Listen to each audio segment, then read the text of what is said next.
Қазақстанның еңбек сіңірген мұғалімі, Қазақстан Республикасы Педагогика ғылымдары Академиясының академигі Бітібаева Қанипа Омарғалиқызы әдебиетті оқытудың өрісі кең, өзгеше жүйесін қалыптастырған, қазақ педагогикасына жаңа бетбұрыс жасаған реформатор.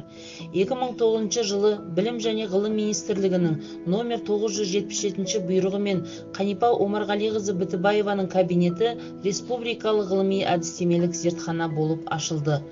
2016-2019 жылдарға арналған дарынды мектеп кешенді жоспарын іске асыру туралы 6-шы шақырылған Шығыс Қазақстан облыстық мәслихатының кезекті сессиясының 2016 жылғы 14 шілдедегі номер 5 шешіміне сәйкес Шығыс Қазақстан облыстық білім басқармасының басшылығымен 2016 жылдың 24 тамызында номер 359 бұйрығы шығарылды.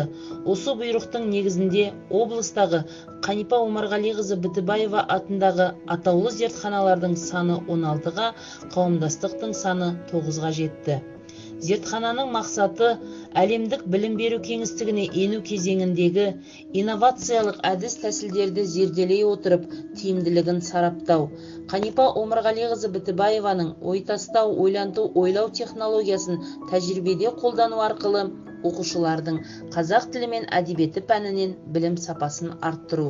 Зертхананың міндеті оқушыны, мұғалімді ғылыми ізденіс, зерттеушілік іс-әрекет аймағына енгізу, әдістемелік көмек, бағыт беру, пәндік функционалдық сауаттылығын арттыру.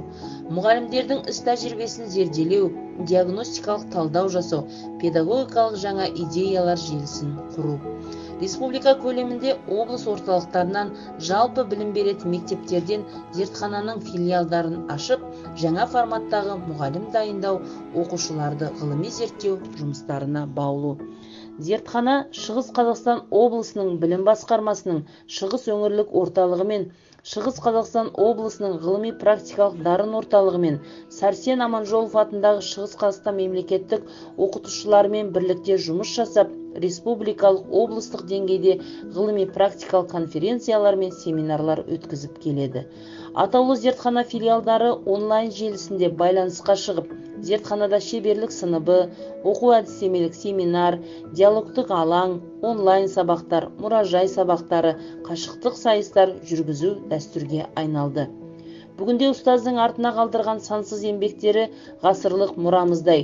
Тұңғыш рет Абай мен Мұхтарды мектепте оқытудың инновациялық технологиясын ұсынған ғалым ұстаздың еңбек жолындағы ізденісі, терең білімі, жанкешті еңбегі, ұстаздық мамандыққа деген шексіз махаббаты бүгінгі таңда ұстаз өмірінің жалғасындай ұласып жатыр.